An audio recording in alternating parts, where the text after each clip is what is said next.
Olá a todos, sejam bem-vindos ao podcast Alerta Urbano, um programa que tenta analisar como é que funciona o poder público e quais as dificuldades os gestores têm para implementar políticas de prevenção, monitoramento e resposta a esses desastres. O tema de hoje é Defesa Civil e a gente vai receber aqui o professor Abelardo Nobre. Bem-vindo, professor, obrigado.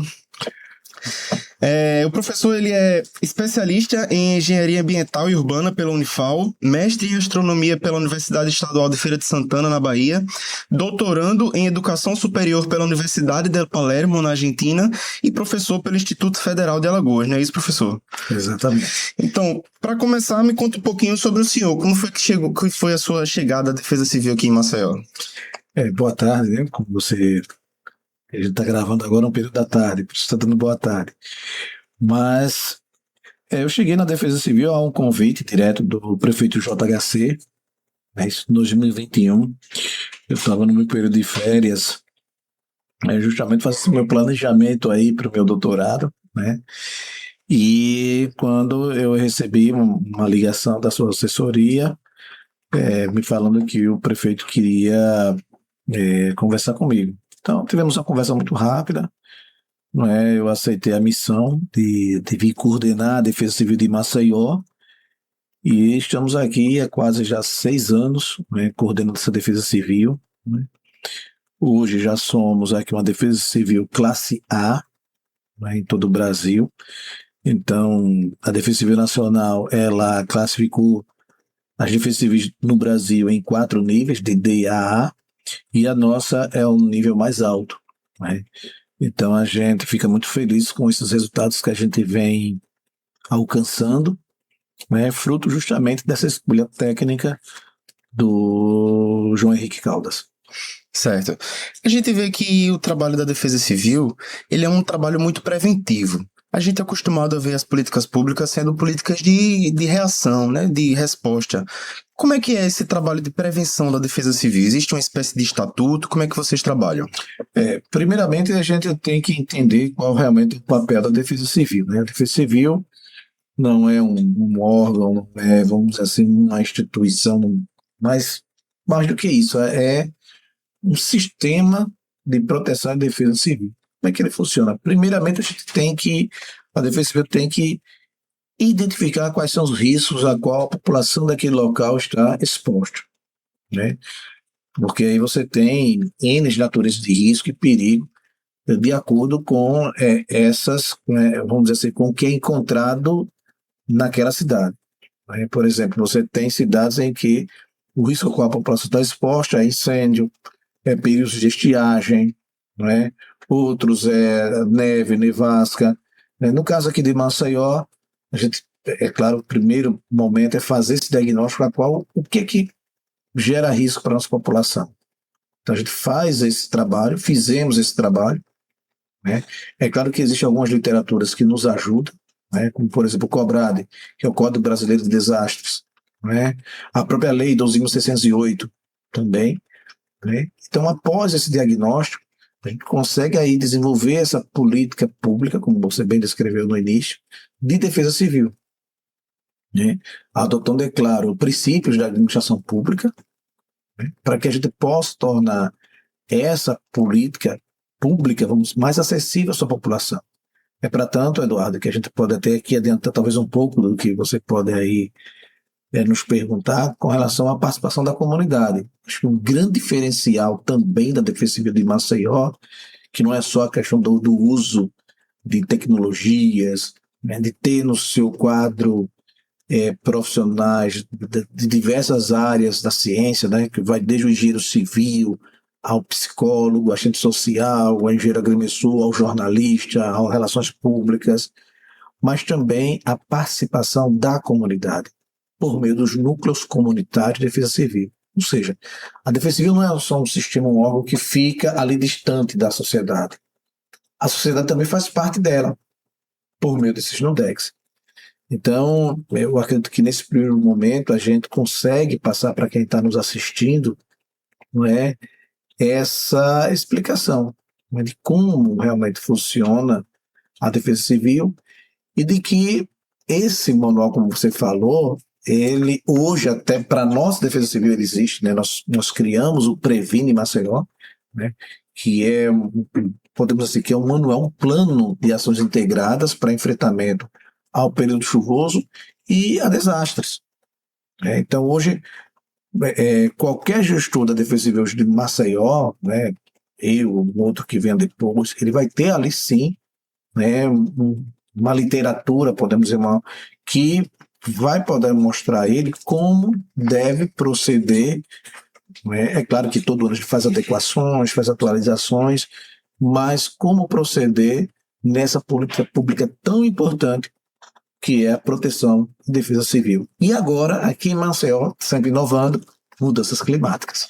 Mudanças climáticas, é isso aí. Esse manual que o senhor comentou, ele é especificamente aqui de Maceió? Ele já foi criado em outras regiões? Como que é?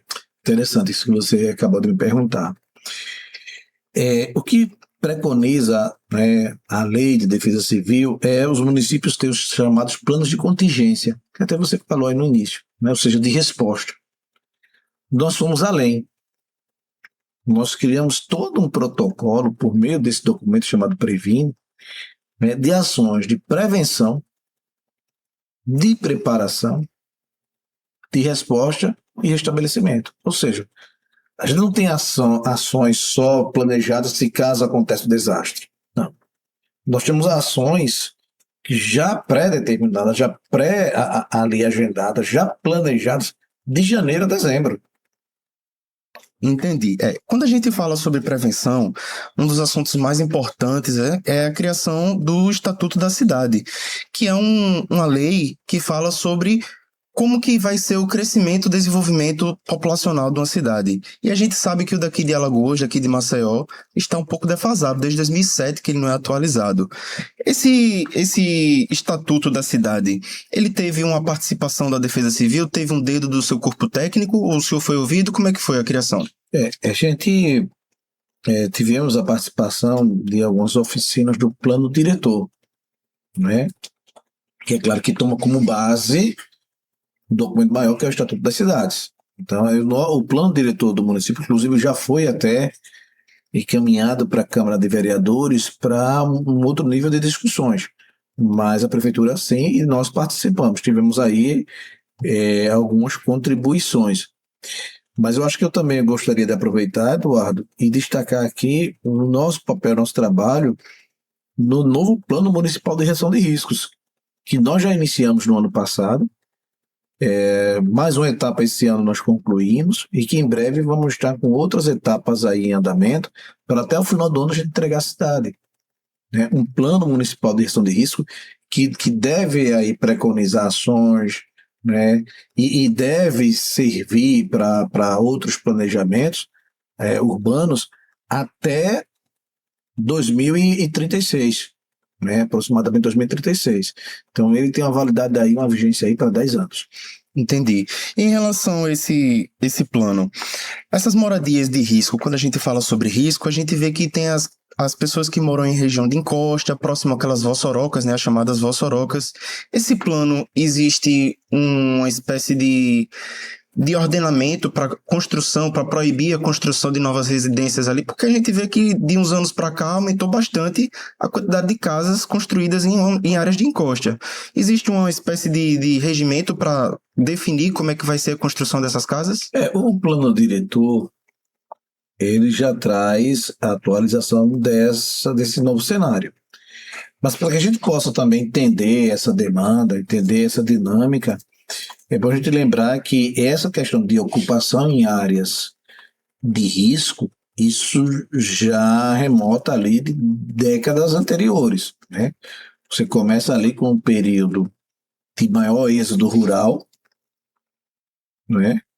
Um forte êxodo rural, né? O campo começa a expulsar, e as pessoas com a promessa de viver melhor na cidade vêm para a cidade, mas a cidade já, podemos dizer assim, já loteada nas suas áreas mais seguras, né, para a população que poderia, vamos dizer assim, de forma mais favorável habitar, começa a restar para essa população que vem do campo migrando para a cidade as áreas mais afastadas do centro, né, que são essas áreas de periferia, que aí você tem um relevo mais acidentado. e que aqui em Maceió, de forma popular, são chamadas de grotas. Essas grotas, que são áreas de depressão, né, eram vales de rios, né, eram áreas cobertas totalmente por Mata Atlântica, né, e que em um determinado momento sofreu com o processo de desmatamento, né, a exploração do pau-brasil, depois a expansão da cana-de-açúcar, enfim. Só que essas áreas mais íngremes, essas áreas mais acidentadas, como não havia a possibilidade, podemos dizer assim, de plantar cana, foram ocupadas para essas moradias. Eu acho que um exemplo muito típico para a gente entender o que eu estou falando aqui é a área do Benedito Bentes. Você tinha toda aquela área do Benedito Bentes como uma área de mata, depois cana e depois expansão urbana. Mas essas áreas que nós chamamos de grotas, né, que são as áreas de depressão, que eram vales de rios, foram aos poucos também sofrendo um processo de degradação e ocupação desordenada. E aí que vem a sua pergunta. Né? Aí que vem agora a demanda. É necessário, sim, e esse plano diretor traz, sim, né, elementos para que se possa fazer um controle maior, uma fiscalização, tá certo? Para não haver novas ocupações e não há ocorrer o crescimento de ocupações em áreas de risco. Agora, uma coisa também que a gente tem que falar. Já as pessoas que moram, você pleitear, podemos dizer assim, a retirada delas é algo que tem que ser muito bem pensado. Porque ali já se criou toda uma dinâmica social que muitas vezes a retirada das pessoas dessas áreas pode provocar um prejuízo e um risco até maior. Como já faz muitos anos que essas casas já foram construídas, a gente vê famílias que cresceram em regiões de risco, né? Exatamente. Por isso que aí o Estado, né, quando eu digo Estado, Prefeitura, o Poder Público, ao invés de simplesmente dizer, não, vamos retirar essas pessoas e mandar, essas pessoas vão morar a 15 quilômetros de distância, um local totalmente distante de onde elas moravam, né? Trazer segurança. Então, por isso que é importante que nós estamos assistindo agora em Maceió, na gestão do ex-prefeito JHC, do atual prefeito Rodrigo Cunha, esses investimentos, o maior investimento da história de Maceió, em obras de proteção e contenção de costas, para trazer segurança. Porque talvez seria mais fácil chegar numa determinada área e tirar essas pessoas de lá por um valor muito menor. Mas aí, como eu disse anteriormente, essas pessoas já, como você mesmo disse, já moram ali há décadas. Já tem toda uma dinâmica social que não há dinheiro que pague, tem que tirá-las de lá e separá-las, né, daquele ambiente. Então, o que primeiro se escolhe é trazer segurança. É possível a engenharia resolver e mitigar aquele risco? Então vamos fazer. A gente vê que quando se fala sobre monitoramento, a Defesa Civil é bem especializada nisso. Eu vejo que vocês têm um corpo técnico especializado, tem engenheiro civil, engenheiro agrimensor, tem arquiteto, urbanista, o senhor mesmo é especialista nisso também. Então me diz uma coisa, nessa parte de monitoramento, vocês esperam a população acionar vocês quando tem um risco? Vocês estão constantemente monitorando essas áreas de encosta? Porque a população nem sempre entende quando está vindo uma água saindo pela montanha, pela encosta. A parte de monitoramento de vocês, quando é para abrir um chamado, que é uma ocorrência, né, que vocês falam, quando é necessário abrir uma ocorrência, vocês esperam a população chamar ou os profissionais de vocês são instruídos a verem e estarem sempre monitorando para poder fazer análises e estudos? Boa pergunta, Eduardo, boa pergunta. São as duas situações. Uma, daqueles locais mais críticos, quando a gente tem a previsão de chuvas mais significativas, com volumes mais significativos, as nossas equipes já se antecipam para alguma ação. Muitas vezes já retirar aquela família temporariamente, aconselhar ela a ir para um local mais seguro, enfim. A outra é o acionamento, como você falou, pelo telefone 199 da Defesa Civil. Mas esse monitoramento, Eduardo, ele é feito de forma constante. Ele é feito de forma, como é que eu posso dizer, há uma rotina para esse monitoramento, principalmente das áreas de maior risco. Então, a gente não pode esperar que o morador ligue. Os nossos agentes já são treinados, né, para que a gente possa estar sempre, principalmente no período das chuvas, né, a gente acompanhando e monitorando dessas áreas. E em relação ao trâmite desses processos, vamos supor que eu moro em uma casa que está numa situação de risco, numa área de risco, numa encosta, eu chamo vocês vão lá, fazem a foto, levantam o drone, como o pessoal fala. Qual é a garantia de que isso vai ter um resultado? Como é que funciona o trâmite de processo para essas outras secretarias? Pronto, é importantíssimo essa sua pergunta. Acho que traz muita clareza, né, a quem tem essa dúvida. Existem aí inúmeras situações, né, para encaminhamento dessas ocorrências, né? Vamos dizer que numa dessa onde você tem uma residência, o morador nos chamou, e no seu quintal ele percebe, tem uma certa desconfiança de que há um risco da árvore no seu quintal vir a cair. Como essa árvore está, aí a Defesa Civil vai lá, tira foto, identifica e tal, enfim. E aí é gerado um registro de ocorrência por escrito, que o proprietário ele tem o direito, né, de ter acesso a esse registro de ocorrência.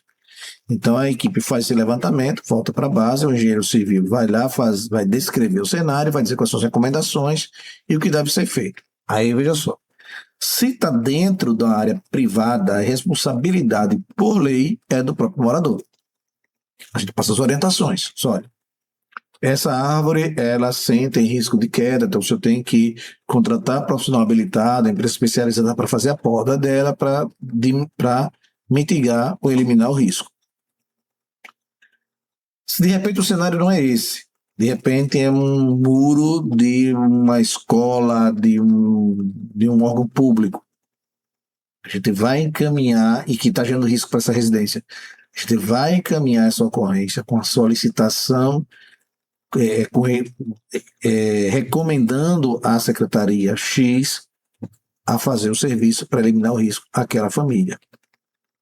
Então, para cada situação, existe um remédio, podemos dizer assim. Né? E o que a população precisa entender é que a Defesa Civil não é um órgão executor. Não é a gente, por exemplo, se há necessidade dela de fazer um reparo numa escada drenante, né, no muro de contenção, no muro de proteção, não é a Defesa Civil que vai fazer. Nós vamos acionar o sistema de defesa civil para que possa ser feito. E é claro, esse sistema de defesa civil ele vai dar celeridade às prioridades. Então, muitas vezes, aquela necessidade que aquele morador apontou, ele não é tão prioritário quanto a um outro que já está em andamento. Então, a gente vai sempre classificando as prioridades para que aquelas secretarias que devem fazer aquele serviço, devem executar aquela ação, ela faça, mas dentro de uma prioridade que é dada pela Defesa Civil. E como o senhor bem falou, às vezes as pessoas não entendem que a Defesa Civil não é um órgão executor. A gente vê que tem uma certa falha no entendimento da população em relação ao verdadeiro trabalho, o real trabalho da Defesa Civil. O senhor analisa que existe um ruído de comunicação, que a população não entende muito bem qual é o trabalho da Defesa Civil? Como é que o senhor analisa isso? O que eu vejo, Eduardo, é que a política pública de defesa civil, relativamente no Brasil, é uma política pública jovem, em relação a outros países no mundo, né? Em Maceió, para você ter uma ideia, ela só foi criada em 2004. Então, nós temos aí 22 anos. Então, na verdade, é uma política pública muito jovem, muito recente, né? As pessoas começaram a ouvir ou ler algo em relação mais à defesa civil aqui em Maceió, depois do caso Pinheiro, né? Mas de lá para cá, a população começou a cotidianamente ter a defesa civil como um serviço quase que essencial. Quase que essencial, porque quase todos os dias nós temos aí pauta nos jornais, na mídia, com relação aos serviços da Defesa Civil, a ocorrências, né? Hoje a gente tem um trabalho, né, muito sincronizado, muito próximo, muito integrado, por exemplo, com o Corpo de Bombeiros, né? Então, é claro que essa necessidade que você acabou de descrever, de conhecimento do papel da Defesa Civil, ela hoje, eu vejo assim, muito menor do que há 5 anos atrás, mas eu vejo também que é por conta justamente de ser algo novo, não é algo novo, algo que ainda não, você não tem ainda o tempo, vamos dizer, efetivo de realmente do papel, da importância do papel da defesa civil na sociedade, como você tem com bombeiros, a polícia militar, a polícia civil, polícia federal, correios, secretaria de educação, saúde, algo ainda muito novo, entendeu? Muito novo. É claro que a gente agora incorpora a questão das mudanças climáticas, porque o que acontece em Maceió, né, com exceção da questão do caso Pinheiro, sempre tem uma relação com relação à questão de chuvas, e aí com relação ao entendimento dessa aceleração das mudanças climáticas. Então, nada mais correto do que quem trabalha com essa consequência também trabalhar com medidas que podem gerar essa adaptação. Aproveitando esse gancho do Pinheiro que o senhor comentou, a gente vê que uma das maiores dúvidas da população em relação ao plano diretor para o caso do Pinheiro, do Mutange, esses bairros, o que é que vai acontecer lá hoje em dia? Já tem uma previsão de eles vão se tornar espaços públicos? Tem gente que diz que vai se tornar um condomínio de luxo? Veja só. Primeiro, o plano diretor já traz que aquela área ali ela não poderá ser aproveitada para fins tanto residenciais como para fins de exploração comercial, econômica. Então, assim, essa informação de que vai se transformar num loteamento, num condomínio de luxo, isso aí enfim, isso não existe. Né? Até porque o que é que está ocorrendo hoje, acontecendo ali?